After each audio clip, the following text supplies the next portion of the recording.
Evening all. Today we are discussing about PCOS health, and today we have with us Dr. Archana Reddy, famous gynecologist from Hyderabad, practicing at Apollo Cradle and Coke Clinics. We have Dr. Brinda, endocrinologist and diabetologist from Hyderabad Coke Clinics. Gayatri, senior nutritionist from Cope Clinics and Apollo Clinic. Miss Alekhya, fitness trainer and weight loss expert. Miss Kirti Reddy, holistic healer of professionals. Dr. Seema would be joining soon. She's a senior renowned IVF specialist and ISAR managing committee member from Azamgarh. So, what is PCOS? That we will be going to learn very soon. Just we'll give you a brief about what PCOS is. Many women suspect that something may be wrong with them when their cycles are irregular and they struggle to fall pregnant.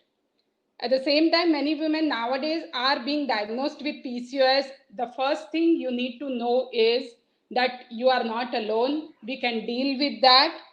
PCOS is a hormone disorder that's esteemed to affect between 1 in 5 women of childbearing age, and it's the most common endocrine disorder that affects women, most of the women. So we would like to start with Dr. Archana. Could you share to our viewers what is PCOS and how it affects to the women?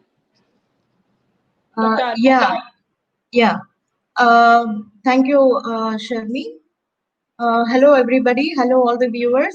Very good evening to everyone. Hope you are all safe during this corona pandemic. So before coming to the topic, we would just brief you about the PCOS. So PCOS is known as the polycystic ovarian syndrome, as most of them know about it. So it is not a disease per se, but it is a disorder which is caused due to the hormonal imbalances in the body.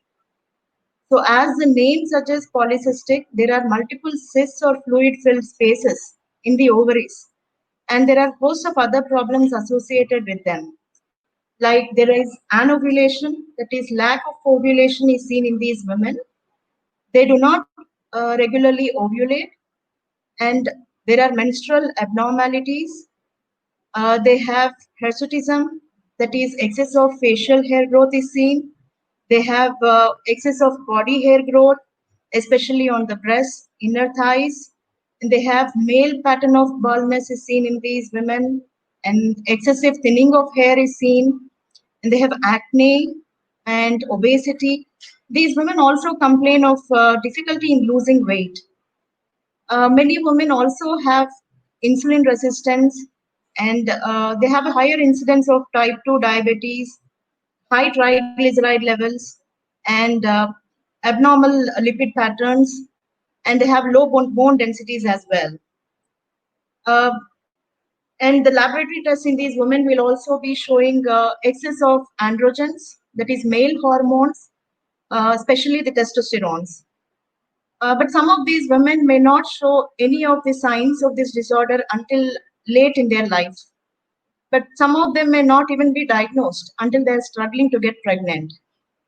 So PCOS is like a developmental disorder with a genetic predilection, which might present differently in each woman of childbearing age group. PCOS has a textbook definition, but it doesn't spend much time over analyzing as to why it is different in you when compared to the next woman who has PCOS. So every woman is so different. There just isn't an answer as to why you are different.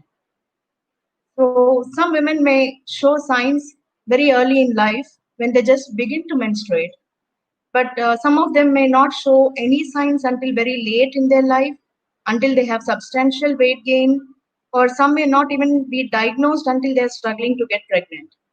So PCOS is like different in each woman. So I think with this little introduction, we might get to know more about it, Sharmi, as we dig into it. Yeah. Thank you, Dr. Archana. hopefully our viewers will understand what is PCOS. But moving, as you mentioned, that it involves with a lot of other problems. So, Dr. Vrinda, could you please tell us that we have also heard that it can cause diabetes and metabolic syndrome. So, how we can detect it at the earliest, and how do we deal with that? As Dr. Archana already briefed us, but PCOD is a fairly common condition, and we say it is a common condition with systemic manifestations. As Dr. Archana mentioned, somewhere at the heart of it is this word we often use in front of our patients called insulin resistance. These patients are at a higher risk of developing impaired glucose tolerance or type 2 diabetes or lipid problems, lipid cholesterol abnormalities, or hypertension. So it's very, very important for us to screen these patients at a regular intervals so that we can diagnose early and treat early. And then that is where we talk about the benefit versus risk of, doing regular screenings, picking up a disease early, and then saving them from the possible complications. So the test that we utilize commonly for diagnosis of glucose intolerance or type 2 diabetes is something called as oral glucose tolerance test. When a doctor mentions this, essentially what it means is that the patient is going to be given 75 grams of glucose drink, glucose load, and then we check blood sugars at certain point intervals after taking that glucose. So we call it time zero. Then you drink, so we check a blood sugar at time zero, then you drink that liquid, and then we check it 1 hour and 2 hours after taking that drink.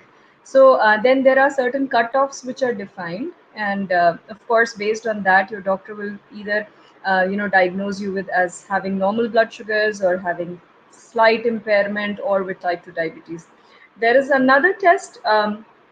There are patients who don't want to sit around for 2 hours or so, and sometimes it's we have to keep in mind patient convenience. There is another test called hemoglobin A1C, which essentially measures or gives us a measure of what your blood sugars have been on an average over the preceding 3 months. But of course, there's some limited evidence which says that the test may not be as sensitive in picking up certain impairments in glucose tolerance. So we prefer oral glucose tolerance test. How often we should do it? So suppose if there's a patient comes in, we diagnose the patient as having normal blood sugars but has a diagnosis of PCOD. How frequently we should do it? It's relatively, I think, it's not settled. The answer is not settled because we have very limited short-term studies for on PCOD and type 2 diabetes. So I think that is where I think clinical judgment. If a person comes to my clinic, says, "Doctor, I've gained weight. Look, I feel like my pants are a little bit tighter. This patient has a strong family history of type 2 diabetes." Or is actually having frank symptoms. I'm going to the bathroom more often, I feel more thirsty, I'm having frequent skin infections. So something which suggests that maybe they are demonstrating signs of developing diabetes, then I may check them more often. But yes, regular screenings are recommended, and oral glucose tolerance test is probably the test of choice. Thank you.